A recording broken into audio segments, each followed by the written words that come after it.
What's up guys, Asian here again, and we have even more Summerset Isle information, this time coming from a group of players that happen to visit the ZeniMax Studios headquarters, their studio I should say, for I believe it was last weekend, to play around with what the team already has available for them to play around with. So all of this was made possible by a forum post by Ixter, who I believe is the Guildmaster of the Scaven Exchange. He does a lot of PvE and PvP content, so he is a very reliable source for both ends of the spectrum here. And you can see on this Reddit post here that he does include everybody who happened to go in. So there's obviously going to be the big names, so you have Gilliam, Roller, Alcast, Zynode there, and then a couple of more casual players down there. For example, Tech and Junk, Shimmer, and I believe Nestor is a PvP player, so it's a fairly good mix of players here. So they managed to give the team some feedback and then release this information here. So from what I've been told is that the information that they've released is basically everything that they managed to see and play on while they were at the studios. So basically there was no NDAs. At least there was an NDA, but it has been lifted as of Tuesday. So this is kind of what the information we have. So this is the Reddit post made by Ixter. I believe Gilliam the Rogue has a video, and I believe Zynode as well has a video. So I will link those two videos down in the description below. I know Gilliam's is about 3 hours long. I don't recall how long Zynode's video was, but in both of those videos they kind of go over what happened while they were there, and then I know Zynode answers a couple of questions from his viewers, and I believe Gilliam also did too. So if you want to know some more in-depth information, I will have those videos down in the description below, so you can go ahead and scrub through them at your heart's desire. Again, those are fairly long videos. I know Gilliam's is at least 3 hours. I think Zynode's is probably close to 2 or 3, I'd imagine. So you will have to scrub through quite a bit of content in order to find your specific question here. So let's go ahead.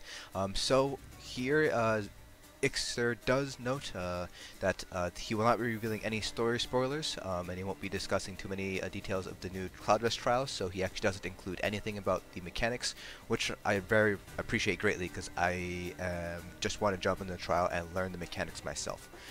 And he also says that that everything that they saw is maybe changed or tweaked, so you know, don't lose your marbles too quickly as we go through this long post of what happened. So we will kind of skip over this section here. This is kind of his own take on the visit and kind of you know, what happened and things like that. So we're not really too interested in the synopsis. If you guys want to read it again, this post will be down in the description below. There's a link to it down there. So Somerset Content, so his feedback, I know a lot of people are interested in Summerset Isles because of the in-game lore as well as lore from the lore masters. It seems to indicate that Somerset is very unique compared to the other zones that we've seen in the other Elder Scrolls games. Very different from Cyrodiil and from ES4, and very, very different from Skyrim from ES5. So people were kind of concerned about how they were going to make Somerset feel like Summerset Isles, like it is a true high elf society. And so this section pretty much says that they did a very good job. They made it very unique, and that didn't feel like they really did anything too much. So Ixter does mention that there are new creatures that have never been seen. The world bosses were fun, and they actually had some interesting mechanics, so it's probably going to be very similar to the world bosses from Morrowind, where some of them have pretty interesting mechanics. For example, Wuvuyus from Vardenfell, that's the Hunger boss, world boss. You can't actually beat that by yourself, so that's really nice to know that they've kind of continued on this mechanically driven world bosses. And he did say that they're abyssal geysers, which are basically reskinned dark anchors.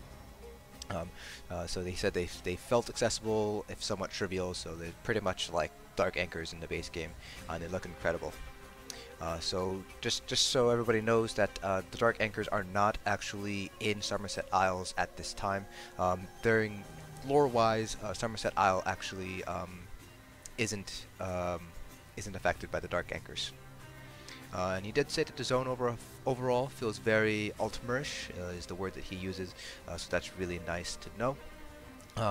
So he said that lore nerds, so lore hounds like myself, we should be excited, and I'm just based on this, I'm not sure how much of a lore hound Ixter is, but just reading this, it sounds like they did a pretty good job with Somerset, the content itself. Now this section here is going to be about Cloud Rest. So those of you guys who don't know already, Cloud Rest is going to be taking after Asylum Sanctorium in that there's going to be 4 bosses, 3 mini bosses, and a main boss, and you'll be able to basically skip bosses and make the final fight more difficult depending on which bosses you decide to skip. Basically what he says here is that Cloud Rest was designed by the same person who created the Rakat fight in Maw, and for those of you guys who have done or attempted Vet Maw and got to Rakat, you'll know how mechanically driven that fight is, so that's really nice to know that the same developer who created that Rakat fight worked on this trial, so this is a pretty good indication right now with how the mechanics are going to play out. So he did mention that the mechanics are fun, there's nothing that's noticeably cheesy, which is nice, and every mechanic layers upon each other in a meaningful way, both with the individual fights and the last fights. So he's not allowed to go into too much detail about the trial mechanics. I don't know if this is NDA or he doesn't want to go into it. I'm assuming it's MDA. He says mechanically it's a very good set of encounters, and they were able to see and finish each fight on normal, and then they did hard mode on normal, and then they saw every fight on vet, and they were given a chance to beat one of the bosses, and they managed to do it. So they basically saw every single mechanic in the fight, and he says here that the execute phase in the final encounter is, in his terms, a clusterfuck of awesome. So we'll see just exactly what the execute phase sounds like, because execute phase for Olms +2 on hard mode is also quite a clusterfuck, so I'm kind of excited to see that. He did say that some mechanics are very punishing, but they do reward and enforce good teamwork and communication, and there's not too much obnoxious RNG, which is nice. Making fights difficult with RNGs is not something that I particularly like, so it's nice to know that this is going to be more skill-based than luck of the draw-based. So Veteran is much harder, and he did say that you can't stack and burn and ignore mechanics on normal, which is great. So this kind of follows along the lines of Asylum, Hoff, and Maw, and that those trials you can't really just do stack and burn and ignore mechanics on normal either for most of those bosses. So that's really nice, to see that trend has continued in the DLC and expansion trials here. He did say he had a little concerns, so his initial impressions were that the fights in this trial were very, what he says, movement heavy, so he said that could lead to some difficulties with STAM DPS classes, just because it's going to be hard to keep up your sustained damage. Stamina DPS depend a lot on ground dots, and so if you're moving around a lot, then obviously your ground dots won't be as effective. And so he mentioned this is only really a concern for the high-end score runner groups, so groups like Blind Luck, Mechanically Challenged, Sempiternal Way. So that's pretty nice. So he also said that some of the new mechanics seem to do a good job of being equally punishing to both Magicka and Stamina players, and he mentions that that's pretty much going to be Oblivion damage. So Oblivion damage is what's also known as true damage, so it goes through shields, isn't affected by resistances, you can't block it. So this basically takes away the advantage of Magicka builds having better survivability, because Oblivion damage, like I said, goes through shields. So this is actually pretty interesting. So we'll see how this plays out over time. But I like that increased difficulty there. It kind of takes away the advantage that Magicka users have over Stamina users. Then he said his other concern was with the reward structure. So if you guys don't know, there's going to be 4 new item sets that come from this trial, and then if you finish it on hard mode, you get a perfected version of those item sets.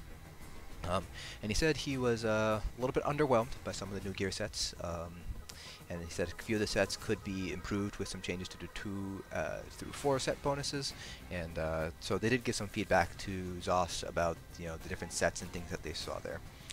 So we'll see whether they make those tweaks, and we'll see what the sets actually are, what the 5-piece bonuses are, and so that's going to be kind of exciting to see that.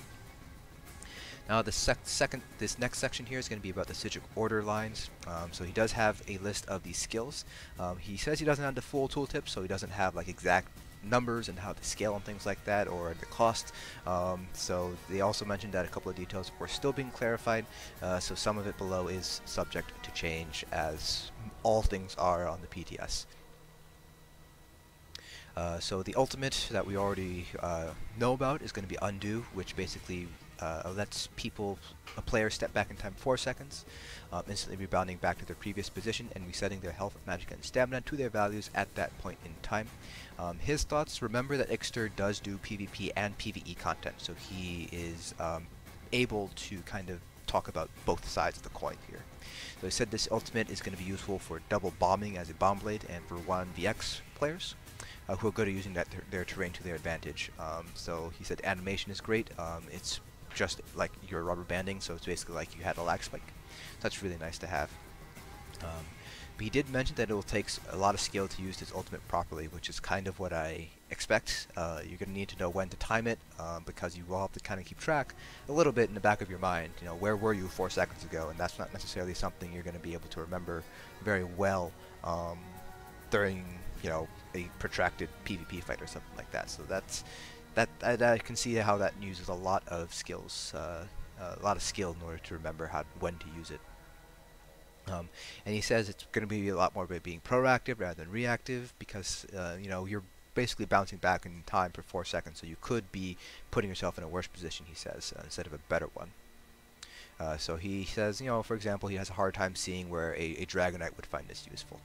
So DKs use ultimates to regenerate their resources, so, you know, using the skill could end up costing you resources because you lose the resources you would have gained otherwise from your ultimate. So, you know, that's something that is pretty important to note for. So Dragonites, you're probably not going to end up using this skill. The second, there we go. It's first active skill that he mentioned. So the skill line has 5 active skills and 5 passives. So this is Time Stop. This is something that we already knew about as well. We didn't know the exact details, but now we have it. So it's in. He says it's an 8-meter radius. So you select it. So it is basically just like any other ground AoE. It's a targeted AoE on the ground. And then players in the area immediately begin to slow down. And after 1.5 seconds, any target within the radius of the skill are frozen for additional 3 seconds. And if you manage to get out, you'll be safe. But otherwise, he says this is a hard stun. So this is basically like the stun from the Warden Ultimate Sleet Storm, where it drops your block and roots you. So it does seem like you'll be able to CC break out of it if it is similar to the Sleet Storm Ultimate. He said that this is the one skill that scared him, understandably so. And then so he offered a couple of feedback. So he's afraid that it could be abused, which is a legitimate concern here. I can see how people can abuse it. And he made a couple of examples of what he recommended. So locking the caster in place while casting, or something like that. He said it did feel a bit strong though to make it alive without any sort of changes. The second active skill is Imbue Weapons. We've heard hints of this from their most recent news post, but we don't have any sort of actual information. So he says that this applies a buff that adds physical damage to your next 2 light attacks. For 2 seconds, one morph turns it into a magic skill and applies a random status effect. The other morph heals the caster for 15% of the damage done. So this seems interesting, but I'm not exactly sure how it would work out. But I mean, I'd have to test it out and see. Adding extra physical damage, and I guess if you turn it into the magic skill, it's going to be magic damage. This might help out for players with light weaving, but I'm not sure. It would depend on how much extra damage is being added here. So he did say that there are going to be upcoming changes to the Empower buff, and there is going to be a new version of the Combustion passive here. So he says he's going to need to test it further, and I agree, this is something that we will have to test further. The next active skill is Acceleration. So this is an instant cast magical abilities, which gives us 3 seconds of Major Expedition and 12 seconds of Minor Force. One morph reduces the cost of sprint by 50% for 12 seconds, while the other morph becomes a channeled skill, but triples the duration to 36 seconds of Minor Force. So this is fantastic news, because magical users have basically no source of Minor Force unless you are getting guarded or running guard yourself. And plus you get the extra major expedition, which is really nice. And for PvP, reducing the cost of sprint by 50% for 12 seconds means you're able to run away that much better. So that's really nice. You don't have to use elusive mist anymore to escape in PvP as a vampire, because that kind of limits you obviously to be a vampire. So in PvE, he says you don't have to worry about slotting Trap Beast. So Magic DPS, some of the endgame players have been using Trap Beast for Minor Force, but obviously with this skill you won't have to do that anymore, which is great. He says he hasn't personally tested it in a parse, but some of the other people who were attending said that some classes had a harder time finding a place for it in their rotations. He specifically mentions Magsorks and Magnite Blades, which makes sense. Magsorks and Magnite Blades generally have a lot of skills that they must have in their rotations, so there's not a ton of flexibility there. So for a class like maybe Magdecays, you can probably introduce this much easier than, for example, Magnite Blade.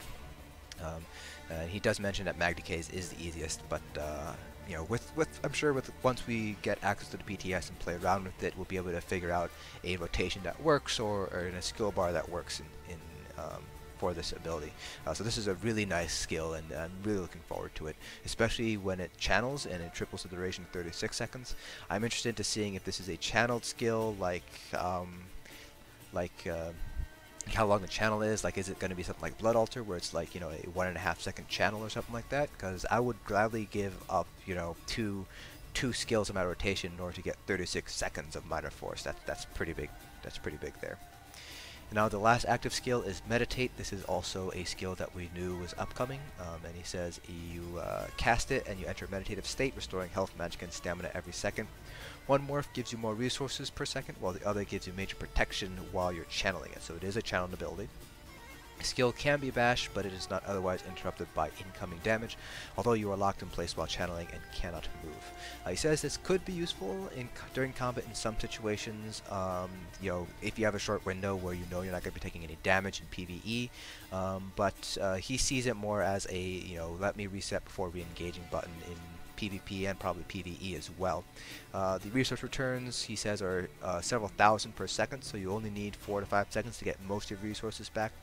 And as a ganker, you can see he can see this replacing Vigor on his bar if he plays it intelligently. So build for max damage, get your kills, shade out, and then meditate to get resources back, and, you know, rinse, lather, repeat. The major protection morph might actually be useful for tanks. I'm interested in seeing how it works out, because obviously you can't block, but you do gain the major protection, so you're losing the 50% from block, but you're gaining 30% from major protection. So I'm interested in seeing whether we'll be able to find a way to work this into our tank rotation for some content here, because obviously you're not going to be perma blocking everything. You know, I'm not obviously going to be using this. Actually, I probably could use this in Asylum. You know, when Ohms is doing a Steam Breath, you know, you have 1 or 2 seconds there when you can get, if it's several thousand, you can probably, depending on what several means, you could get anywhere, let's say 5 to 6k resources back. You know, in the 2 seconds he's doing his Steam Breath, that might actually be useful. So we'll have to see whether you'll be able to introduce this as a tank in any sort of content. Now for the passives, he says there's 5 passives. One of them allows us to get access to rifts, something that we'll encounter throughout Tamriel. So this sounds like rifts is going to be how we're going to level Psijic, the Psijic skill line. Don't know, no idea. So we'll see. He says there's a passive that gives the player a 5,000 damage shield whenever you are blocking passively if they have a Psijic order skill slotted, which regenerates back to full strength gradually over time and reaches full strength again after 10 seconds. So the wording on this is a little bit weird, but what it sounds like is whenever you're blocking, you gain a 5,000 damage shield. And if it goes down, then it regenerates. So if you like drop block after you take damage and then you raise block again, you don't get the 5,000 damage shield. You get whatever it happens to generate. And it sounds like this will actually return while you're blocking, perhaps. So we'll see. And if it restores linearly and it restores after 10 seconds, and every second you are getting 500 damage shield. So that might be nice, especially when you combine this with Meditate, perhaps, as a tank. He says another passive grants us a passive damage orbs that stack up to 5 times every time we cast a Psijic order skill within 10 seconds of each other. And then the orbs launch at the target, doing one burst of either physical or magic damage based on your build. He said this is basically a lower damage, non-execute Sork Implosion passive. So this is pretty interesting. So if we can combine this with not Imbue Weapon, acceleration here for Magicka build, you know, if you cast this every 9 seconds or something like that, you might be able to take use of this passive perhaps. So we'll see how this works out. We'll have to test it out and see just how it works. Then he says he can't remember the final 2 passes, but he does remember that one of them was useful. Now for jewelry crafting, obviously you do need to purchase Somerset in order to gain access, so you need to have it in order to gain access to the jewelry crafting line. And he says it functions pretty similarly. You visit a crafting station or a crafting set station, or in player houses, so you will need to buy new attunable stations if you want to have any sort of set jewelry. And he says you can craft necklaces and rings. So it's pretty what we expected. Raw materials and upgrade Templars are sourced mining new nodes. Each trait stone is sourced through different means. So it's similar. He says it's similar to how Nern Crux is only available in Craglorn. So he says, for example, if you get to get the trait stone for infused, you would have to do daily quests or events by killing mobs in Somerset. You'll have to do Cyrodiil dailies to get bloodthirsty gear and trait stones, and he says harmony can only be sourced by completing the weekly trial. So the weekly trial is what I'm assuming he's talking about, the leaderboard. Every week there is a trial that goes on the leaderboard, so that's what I'm assuming he's talking about there. He says existing dropped gear sets will not drop in the new traits, and so the only way to get your Necropotence rings and infused or bloodthirsty will be through transmutation. So you will have to transmute jewelry, existing jewelry, in order to get the new traits on your jewelry. So that's a bit of a bummer, but it is what it is. There's probably some weirdness in the code that makes it so they can't do that. He says there's no styles for jewelry, so we don't have to learn any styles. He says he likes that they gated traits by limiting their sources. I actually like that too, because it lets people make money. So PvPers can make money off bloodthirsty. PvEers can use harmony pieces. Because you do need to complete the weekly trial. So that's really nice. This is all about pay gating, which I'm not going to get into. That's a discussion for a whole other thing. So there's going to be 6 new traits. So here he has them all. So the 3 traits are going to be what we already have is obviously Arcane, Healthy, and Robust. There's going to be a Tri-Stat trait here, which is probably going to be useful as a tank. So you're giving up a little bit of health, but you gain max Magicka and Stamina, so I can see this being very nice on a tank, perhaps. Protective, which adds physical and spell resistance. This doesn't really feel great. It's easy enough to get to cap as a tank, so you don't really need it. Swift, which increases movement speed by 10%. So this is actually pretty useful for those people who have farming toons or or scroll runners in PvP. It's nice to see something increasing movement speed like that.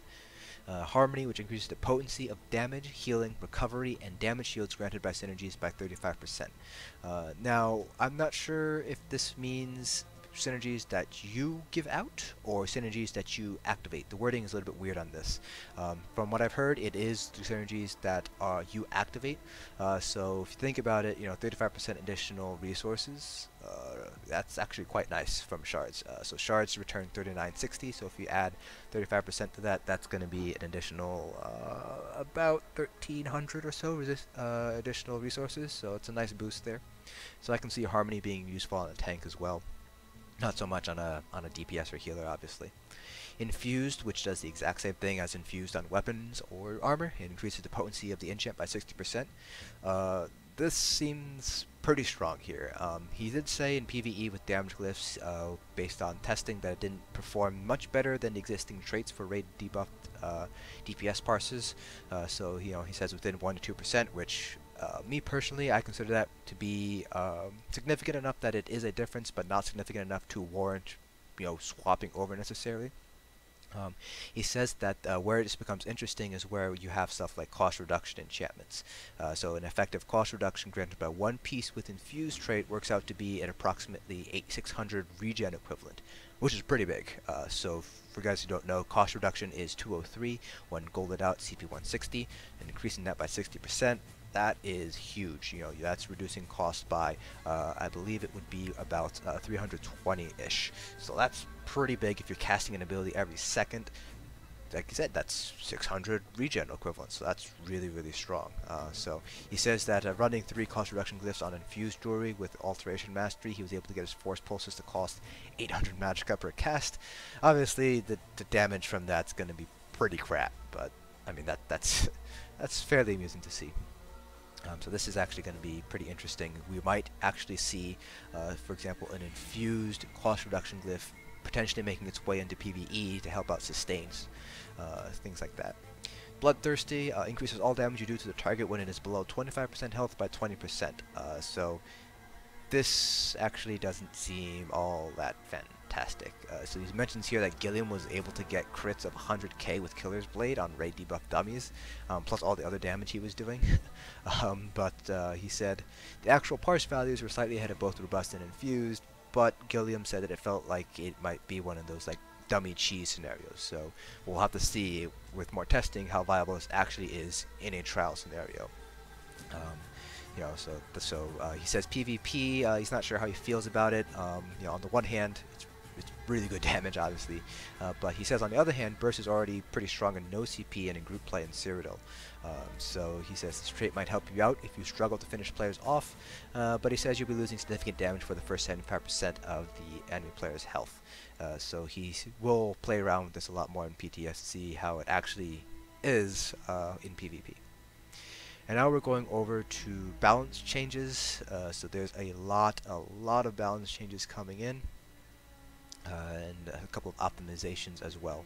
So the first big thing here is going to be multi-core CPU support is coming. So for those of you guys who aren't aware, ESO only uses a single core on your CPU. So for those of you guys who are using like, you know, Ryzen 1800s or, you know, even Ryzen like 1600s, you'll be able to take advantage of all those cores in ESO. So that's going to be pretty nice to have. So even those of us with, you know, the old you know, i5s, you know, I run a 4690K, you know, I'll be able to use about 3 extra cores now, so that's actually quite nice. So that's fantastic to hear. Now this thing is huge. Two-handed weapons will count as 2 set items and not 1, and this is massive. I mean, there's no other way to put it. Like he says, this is massive. You know, this opens up an entire slew now of new builds, both in PvP and PvE. You know, this makes two-handed builds viable for stamina DPS. This means magic DPS can now run 552. And bow builds now, even, you know, you'll be able to run 552 on a bow build now, double bow builds.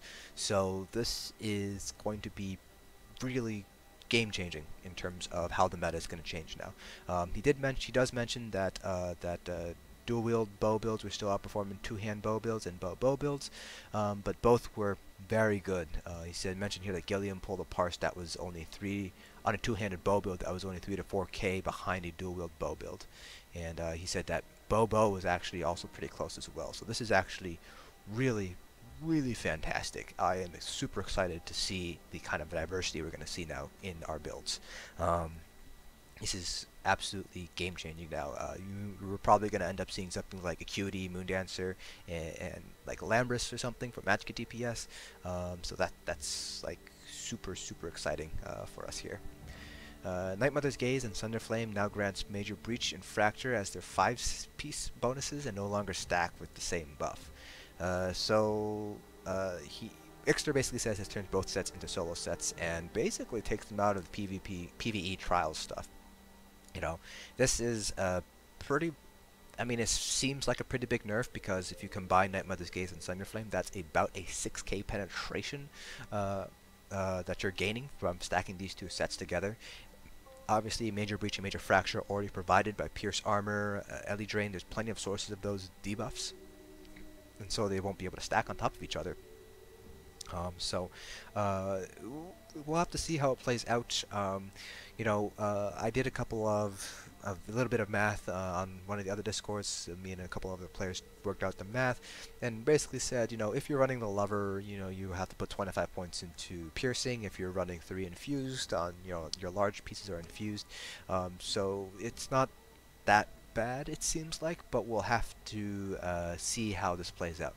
He did suggest, he mentioned here that they still suggested that he adjust one of these two sets, or possibly redesign Herstein's Veneer to offer at least one stacking penetration debuff. So we'll have to wait and see if that actually happens. And that does make sense, because why bother farming for Sunderflame if you can just craft Night Mother's Gaze? So we'll see what happens. Herstein's Veneer, if you guys aren't aware, that's a medium armor set from Celine's Web, and it's basically the stamina version of Worm, except instead of reducing stamina cost, it increases stamina regen by, I believe, 12%. So it'd be nice to see that completely redesigned. So like Herstein's, for example, like provides an additional 1500 spell and physical penetration. Like something small like that would actually make it viable now for PvE trials groups, which would actually be pretty nice. For PvPers, mostly snares have been reworked, so they have a duration that reflects its potency. So larger snares will be much shorter, but smaller snares will be longer. So he did say that they gave him PvPers kind of a told them that they need a major minor kind of system here, basically a named debuff for snares. So he says that the problem with snares isn't really the potency or duration, it's the way they all stack together, and obviously they're expensive to purge. He did mention that they seemed receptive to feedback, so hopefully that'll happen. But he did mention that he wouldn't expect anything with Somerset, so that's something to mention there. Empower has been redesigned, so instead of granting 20% more damage to your next attack, it now only affects your next light attack, but increases its damage up by 40% instead of 20%. So this basically reduces the burst potential in PvP builds. So Gank Blades, for instance, used to empower their snipe, so get 20% additional damage on their snipe, so now this won't necessarily be useful anymore. We'll see how this plays out in PvE. Empower really doesn't really see much use in PvE, and with this change I don't see it that changing too much. Deadly Cloak has had its damage reduced by 40%, so this is a nerf, definitely a nerf, but most people were using Deadly Cloak not for the damage. Damage was a nice bonus. You were using it mostly for the damage mitigation. I'm not concerned. It is gonna lower stamina DPS parses, but the damage was kind of meh to begin with, so I don't see it really changing too much. He said overall class balance focused heavily on making all classes more viable in each role, tank, healer, and DPS. So now talking about class balances now. For Dragon Knight's Combustion, this is a passive, I believe it's under the Ardent Flame line. Now restores magic and stamina when attacking a target afflicted with a status effect, so probably burning or poisoned.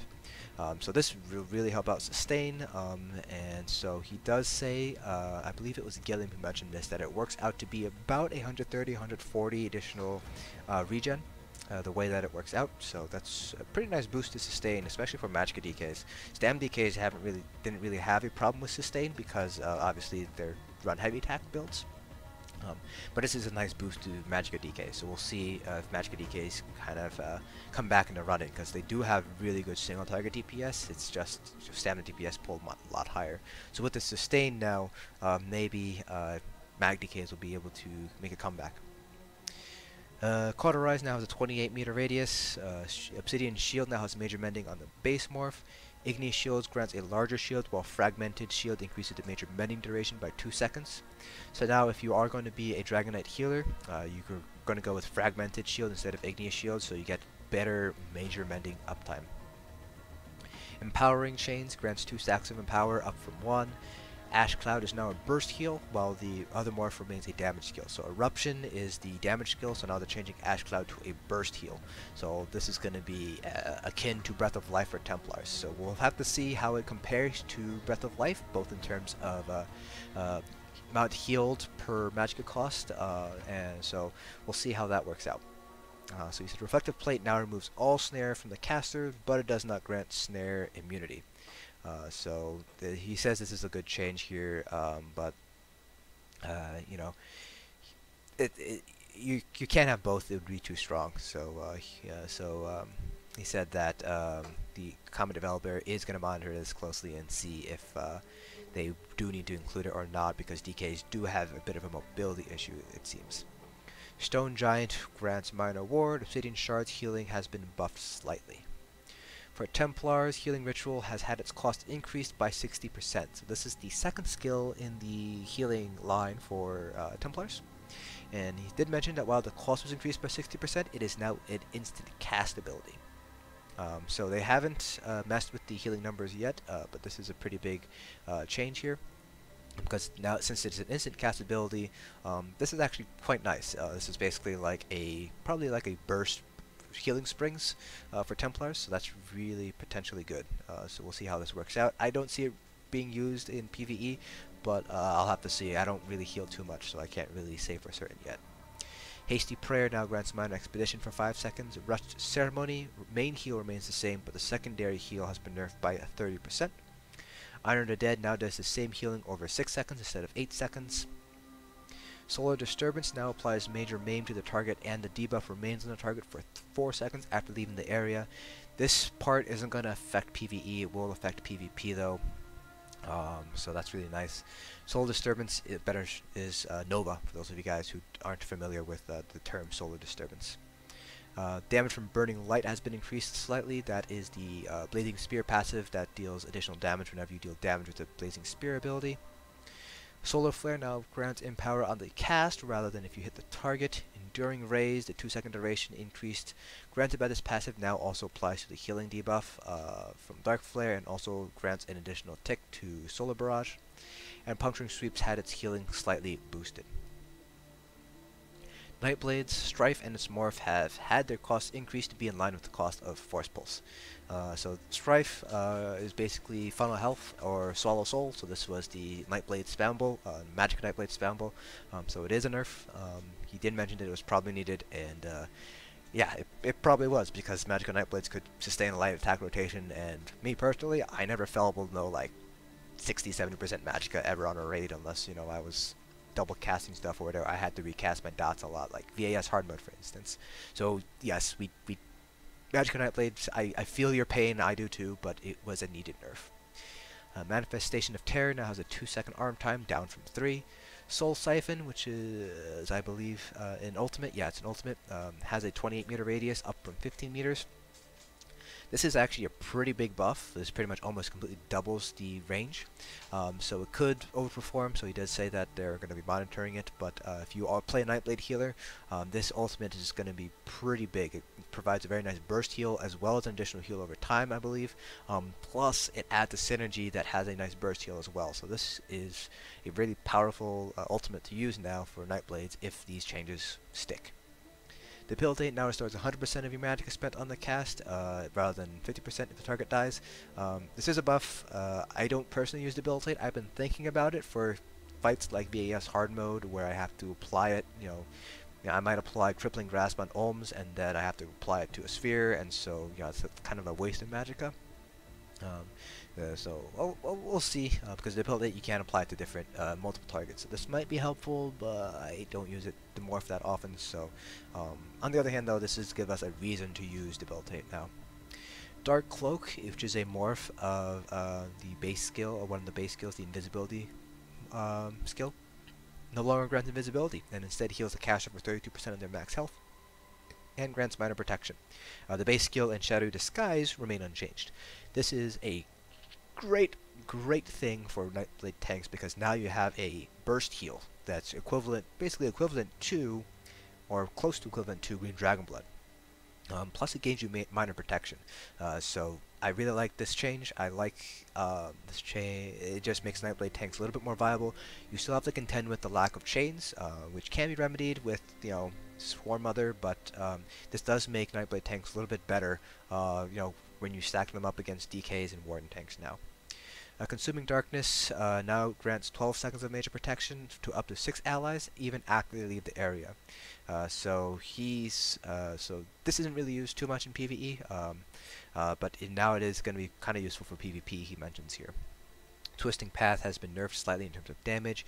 Shadowy Image no longer requires a target to be cast. Dark Shades is now Dark Shade, and the Shade now applies minor maim to all targets in a radius around the shade via spinning AoE cleave. This might actually be useful for, again, Nightblade tanks. Malevolent Offering, now a burst heal, not a heal over time. The damage over time effect remains as the cost, and it can still kill you if you don't manage your health properly. So now this is, again, akin to Breath of Life, so this is pretty nice. So now that Nightblades and DKs both have a burst heal, they might be able to compete with Templars. I don't think Nightblades and DKs have the advantage of having slightly stronger heals, because Nightblades have that passive Undersiphoning, which increases their healing done, and DKs have access to Major Mending, especially with that buff to shatter the other morph of Igneous Shields, giving you even more Major Mending uptime. So they have stronger heals, I feel like, to Templars now, especially now with the new Breath of Life heal. But at the same time, the Templar does provide a lot of utility that Nightblades and DKs can't provide. So, you know, extended ritual for the additional purify, and shards for additional resource return. So that's kind of something that I'm, you know, it's nice to see this, but I still don't see them necessarily replacing Templars in endgame PvE content, like, you know, speedrun trials guilds. Sorks, Lightning Flood has had its damage increased by 15%. I believe this is the other morph of Liquid Lightning. Summon Atronach and the other, the not greater Atronach morph, I don't remember the name either, had the health of the Summon Angel increased by 70%, so it won't die as often in trials where it's targeted, so that might be a little bit useful. Hardened Ward has had some number tweaking. He said Hardened's damage shield has been reduced, while Conjured Ward and Empowered Ward have been buffed. Shield strength difference between Hardened Ward and Empowered and Conjured Ward is now only 10%. So now there's less of a reason to use Hardened, I believe. Now I think all sorts are going to be going with Empowered for that additional minor intellect buff. Rune Prison's stun duration is now 5 seconds, up from 2.5 seconds. Rune Cage now always does damage to the target, even if they break free. Daedric Mines and its morph had their cost decreased by roughly 1,000 magicka. The base morph of all summoned pet skills now also have a usable skill that the pet can use. The morphs simply augment the pet or skill in some manner. So I'm kind of interested in seeing what exactly this means. I'll have to see. There's not much detail here. I can't imagine what exactly it means. It sounds like the pet has a usable skill, and then and that's the base morph, and then the morph itself will basically augment it. So it seems like, you know, so let's take Volatile Familiar or the Clan Fear morph. So it seems like both morphs now will have the exact same skill, so force the pet pulse or whatever, and the morphs simply augment the pet or the skill. So maybe give it more health, maybe have it deal more damage, or maybe have the pet pulse deal more damage, something like that. So that'll be interesting to see how that works out. Now this is a pretty big change. Bound Armor is no longer a toggle. When it's activated, it increases the damage of the caster can block by 20% for 3 seconds. In addition, Bound Aegis now grants both minor resistance buffs, while Bound Armaments now increases your light attack damage by 11%, but not your heavy attack damage. So this is pretty interesting to say the least. So this is a nice buff to Sork tanks. You get 20% additional block, increased damage to block, which I believe is a little bit more than what DKs can actually increase theirs by, but DKs have it permanently, 10% increase the damage you can block, while this is you have to activate it for 3 seconds of 20% damage. So you're probably going to have to time it. You know, so for example, if you're tanking the warrior as a Sork tank, you're going to have to time it so that you get it during his channeled his 1,000 cuts move. So that way you get the additional 20% there, and not like while he's just, you know, doing his little fairy tale cuts. So that's going to require a little bit of timing, but this is a nice buff to Sork tanks. He says that the additional effects are interesting, but the fact that it's no longer a toggle means you can single bar it now. You don't have to double bar it, which is pretty nice. It's actually really useful for most builds. So for example, non-pet builds now, you don't have to double bar Bound Aegis anymore, which means you can have it on your front bar. So it's not mentioned here, but you will still get the max stamina, max magicka boost. That has been confirmed by Gilliam, I believe, or might be Outcast, maybe both. So now you can just keep Bound Aegis on your front bar and then use a different skill on the back bar instead, in place of where you would normally have Bound Aegis. So that's a really nice buff that adds a little bit of a diversity to the build. So now you can have, for instance, the new Sigic Order skill for the extra minor force. So that's nice to have. And then Persistence, this reduces the cost of your next cast ability by 15% after you successfully block and attack. So this is probably going to be more useful for Sork tanks compared to DPS or healers. And now finally for Wardens, we're nearing the end of the post here. Arctic Wind's initial heal has been increased by 20%, so we're not exactly sure what this means. So Arctic Wind heals initially for 10% of your health. So we don't know if this means 20% of 10%, which makes it a 12% heal, or it's 10% plus 20%, which makes it a 30% heal, which pretty much brings it in line with, again, pretty much close to Green Dragon Blood, but also Arctic Wind has an additional 10% health gain as well. So it's 2% every, I think it's 2% every 2 seconds for 10 seconds afterwards, so that's an initial 10% boost healing done. So if this is a 10 plus 20, so it's a heal for 30 plus additional 10, that's a really strong burst heal, self-heal for tanks. That's really nice. Nature's Grasp now grants 3 ultimate to the caster once the heal over time completes. Bursting Vines now instantly grants the caster 10 ultimate when cast on an ally below 60% health. And he did mention that there's no internal cooldown for this ultimate game. And their feedback was basically, well, shit, this is really going to be broken because in Trial, you just spam Bursting Vines and you get like your ultimate back really super fast. So they said they will add an internal cooldown, so we'll have to see what that does. Frozen Gate now does a small amount of damage, not that big of a deal. Crystallized Shield cost has been increased by roughly 15%, and the buffs granted by Subterranean Assault has had the duration reduced to 5 seconds, down from 10. Plus, Subterranean Assault now only grants Minor Fracture. Deep Fissure grants Major Breach for 5 seconds, but now no longer stuns. So this is going to be more damaging for PvP rather than PvE. Most PvE Magicka Warden builds don't use Deep Fissure because it is very Magicka inefficient. So it does cut into your sustain by a fair amount here. And so Magicka Wardens for PvP, since this no longer stuns, that's kind of a nerf here for Deep Fissure. And Subterranean Assault was really only used by some Stamina Warden builds on Trash. My personal one, I use Subterranean Assault as kind of a spammable, but I know other Stam Wardens use Shrouded Daggers instead as their spammable, and use Subterranean Assault instead for Trash Pulls. So this isn't really going to affect PvE Stamina Wardens too much, I don't think. So conclusion, this is Ixter's conclusion. He says he's mostly pleased by the balance changes. Obviously there's going to be a few things that need to be looked at, and they did give them a lot of feedback about different things that they saw and what they would like to see, but his outlook is pretty positive, and obviously there's more that they discussed that they can't talk about. So the NDA was only partially lifted, so there is going to be stuff that that they can't talk about right now. So he does say that it's not comprehensive, and less like in the beginning of this post, he also does mention that this is not an exhaustive changes. These changes are still subject to be altered between now and when the PTS launches, and when the PTS launches, and when it goes live. We'll just have to see how this all plays out. Personally, I'm also pretty optimistic about the changes here. There's a lot of stuff I'm excited for. I'm pretty pleased with the balance changes overall from a PvE perspective. And so I guess we'll just have to wait and see what the next couple of weeks will bring. There's going to be more information released. We know that the PTS is going to be coming up soon. Alcast said April 21st on his website post, but obviously that is not happening. Gina actually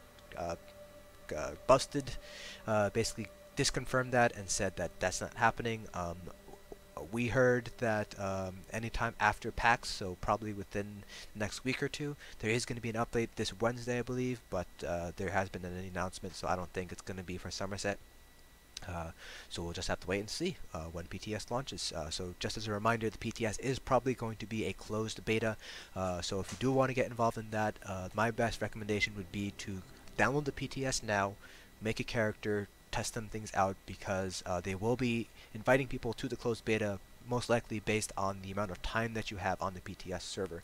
So for example, for the Morrowind beta, I actually did have the PTS installed for a time, but then I uninstalled it, and I didn't really play that much on the PTS, so I didn't get invited to the Morrowind beta. So that's something that I highly recommend you do if you do want to get involved in the Summerset Isles beta. And do keep in mind that if you do get invited to the beta, you will be under an NDA, so you will not be able to share any information on any sort of social media sites, YouTube, Facebook, Twitter, anything like that. Some content creators might get an exception, so people like Alcast, Gilliam might be able to make a couple of videos potentially. So just keep that in mind if you do get invited to the Somerset Isles beta. So that's it for this video. Hope you guys enjoyed it, and hope you guys found it informative. I know this was long, and again, I will have links in the description below to this post, to Alcast's post on his website, and to Gilliam and Zynode's videos concerning these changes as well. So I will now see you guys in the next dungeon.